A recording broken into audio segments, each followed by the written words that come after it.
Whenever you're learning a new craft, there's always a lot of new jargon to learn, and I think that the knitting, crochet, yarny world has more than its fair share of what seems like unhinged words to the uninitiated, or even to the initiated, because there's a lot of things that we say and we're like, where did that even come from? Why do we have a weight of yarn called fingering weight? Like fingering weight. Let me just tell you, fingering weight, that word gets me in trouble with YouTube more than once. But it's not just fingering weight. Whips, tat, UFO has a completely different meaning in knitting, and there's so many unhinged phrases. So hit subscribe, hit the notification bell, give this video a thumbs up, and make with me as we look at some words that make us go, what the F does that even mean?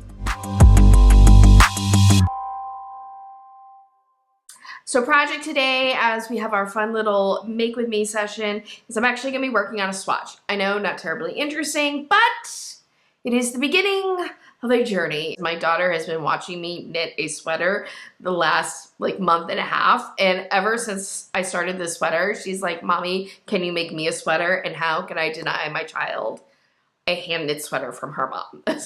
So we picked up this pattern together. We chose the Playdate Tee by Needles and Life, and I'll be making this with Knit Picks Shine Yarn, which is a Pima cotton modal blend. If you're interested in the pattern that I'm working on or any of the supplies that I'm using, down in the description box, I will have links to everything. Some of these will have clearly marked affiliate links, so if you do any shopping with my links, I might earn a small commission, and this does help support my channel. Also down in the description box, you're going to find timestamps to different parts of a video. So if there's a particularly intriguing term that you want to look at, you can jump right to it. So I'm gonna cast on my swatch, and then we're gonna take a look at the first unhinged word in the yarny world.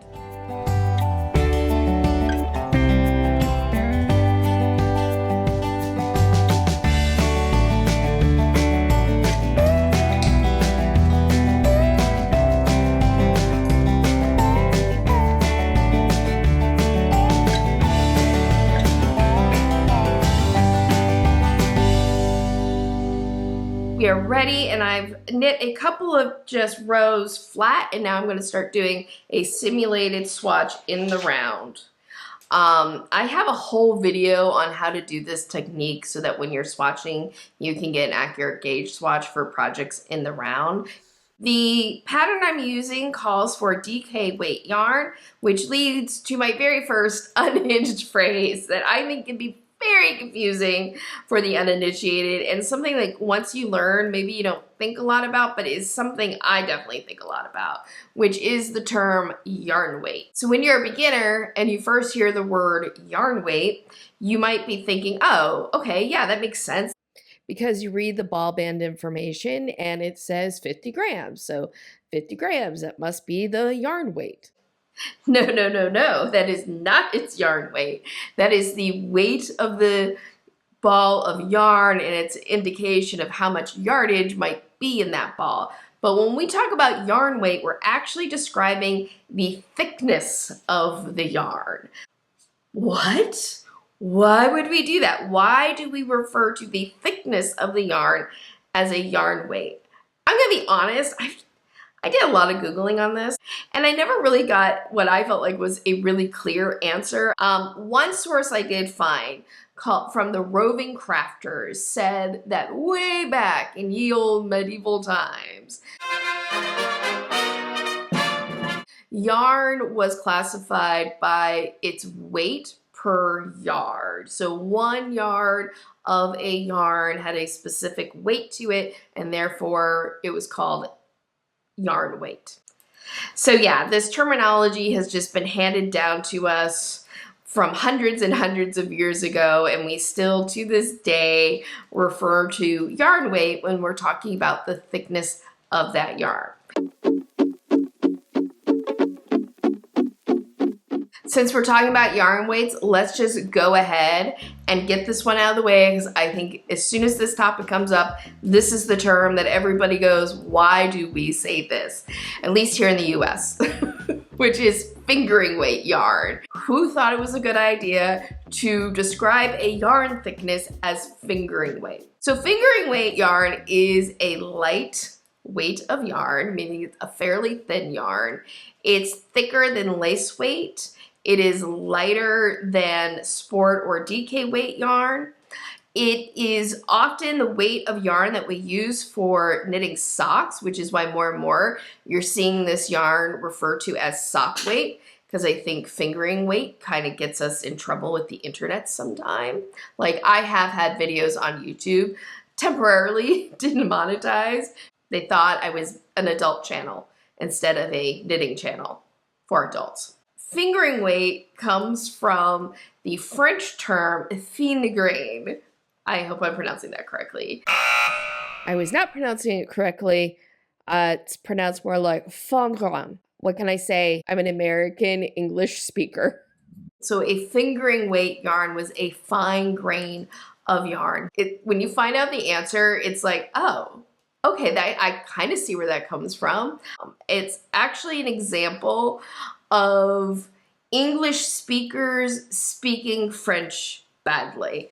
Now, I want to circle back to this like recent evolution, and I'm probably fighting the tide on this one, which is referring to this thin weight, lightweight yarn as sock weight yarn. For me, the way that I learned it, when we talk about sock yarn, we're not referring to a specific weight of yarn, because technically you can knit socks in any weight, but that sock yarn was actually referring to yarn that as a whole is suitable for sock knitting. A lot of times you see sock yarn, that means it's going to have nylon in it to help strengthen the yarn so it wears better. And so it's describing more than just the weight of the yarn, so you can have worsted weighted sock yarn. On the other hand, I can understand why people are sort of wanting to move away from this term that, like, well, if you've been watching a lot of Bridgerton, maybe we just call it Colin weight. I don't know. You know what? I'm looking at the swatch and I feel like the fabric is too loose. I feel like I need to go down to a size 4 needle. One of the things I love about my Addies is the fact that I can just so easily change needles out.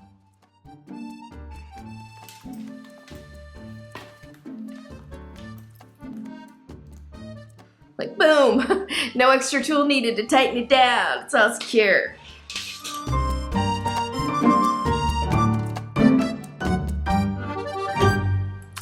Alright, so this one actually I added to the list of unhinged phrases at the last minute, because the last couple of weeks that I have been on Threads, I have noticed people criticizing the use of the term break yarn when they are working a pattern. So in a pattern, especially patterns where you are working stripes, where you might be breaking the yarn in the middle, or sometimes you'll find this term at the end of a pattern when you are finishing up and you're leaving yarn at the end for a tail to weave in. You'll get the direction break yarn. People are like, why are you using that term? Like, who breaks their yarn? We cut our yarn. And I was like, what? If I'm working with natural fibers like wool or cotton in particular, where it's easy for me to just pull the yarn and break it, I will do that instead of fumbling around for scissors. Like, sometimes I just don't have scissors readily next to me or available, or the most convenient thing for me at that moment is just to yank the yarn and break it. Now, I will not try to break yarn without the help of scissors when it comes to acrylic, because I value my hands and I don't need a friction burn and I don't need to break my skin. And I think maybe that's why some people are going, why would you use this term? If most of what you use when you knit or crochet is acrylic yarn, then yeah, you're not going to just take the yarn and pull it. Linen yarn, those are longer fibers than cotton, so I tend to grab my scissors for that. But yeah, cotton, wool, yeah, I'll just take the yarn and I'll break it. And let me know down in the comments below, when you see in a pattern it says break yarn, what is your reaction? Do you think it's strange? Do you not think about it at all? I would love to know what your reaction down in the comments is. When I asked on Threads what people thought the most weird or unhinged or confusing terms in knitting or the yarny world is, I got a lot of responses that it's purl, the term, the purl stitch. I can't really demonstrate it for you today because I am knitting a in the round swatch flat, no purling involved, but the purl stitch is the opposite of the knit stitch. According to the Edamon online site, it's from a Middle English word, purling, which I will put on screen so you can see, P-R-L-Y-I-N-G, and others claim it comes from Italian. But what all sort of the possible source words have in common is they sound like purl, and they mean to twist or to turn. So that's what purl means. But here's what I find so fascinating about purl stitch, and it doesn't have to do with its word. It has to do with the fact that it had to be invented. So the belief is that knitting originated in the Middle East and then made its way to Europe. The earliest examples of knitting archaeologists have found from ancient Egypt, but the very earliest pieces only have knit stitches. The earliest examples of fabric with a purl stitch in it is found from the 11th century Egypt. But here's the really interesting thing. The purl stitch, the earliest examples of the purl stitch from Europe dates from the 16th century. That's right. There's about 500 years between the development of knitting and the purl stitch in the Middle East, and then in Europe, them kind of reinventing the purl stitch for themselves. Although I have like a serious question about this, which is like, if there was like such a long period of knitting without use of the purl stitch, how did they do ribbing? Or did they not do ribbing? Like, this is what I need to know. If you have any ideas, or if you know the answer to this, let me know down in the comments below.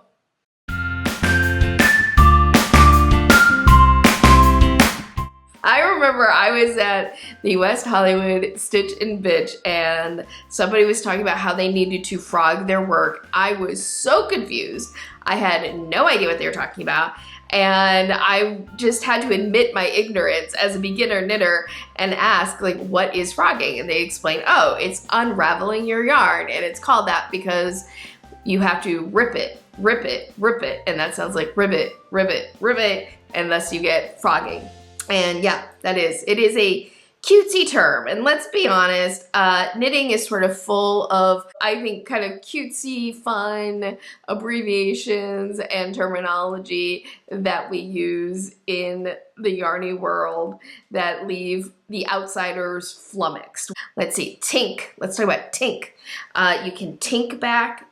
Tink is when you unravel stitches one by one, and it's called that because tink is knit spelled backwards. Whip, when I talk about whips, work in progress. Works in progress that are in some type of project bag sometimes get referred to as a body bag, or it's in a body bag, or it's called a pig, project in grocery bag. I have many pigs. UFOs, we are not talking about flying objects with potential interstellar aliens on them. We are talking about unfinished objects. I have several PhDs, believe it or not, but they are knitting PhDs, projects half done. I have lots and lots of crochet and knitting PhDs. Many of us yarnies have a sable, but that's not a fur coat. We are talking about stash acquisition beyond life expectancy. This is one reason to actually teach our kids and our grandkids about our crafts, is so that then they get a box full of yarn, they are excited about it and not saying they're going, what do I do with it?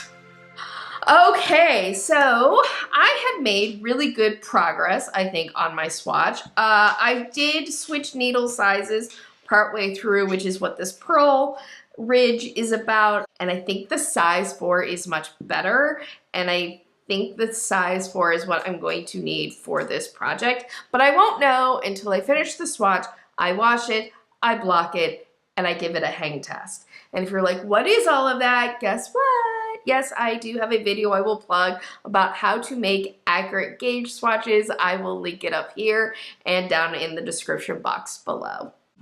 So that is it for me today. I hope that you enjoyed today's video. If so, please make sure to give it a thumbs up and share it with your other yarn wrangling friends. Liking, sharing, commenting on videos are all great ways that help support what I do here and help grow my community so that I can keep being present here on YouTube. But the most important thing that you can do to help support me is to hit subscribe so that you never miss whenever I upload a new video. But if you'd like to take your support even just a little bit further, you can always leave me a tip through a super thanks or buy me a coffee or utilize one of my affiliate links if you plan to do any shopping. With all that, thank you again for joining me. I hope that you have a wonderful day, evening, weekend, weeknight, whenever you may be watching this. And as always, happy health and happy making. Bye. Warming up the fingers. Actually, this is something I need to do more often. Warm up the hands before start knitting. There's some unhinged,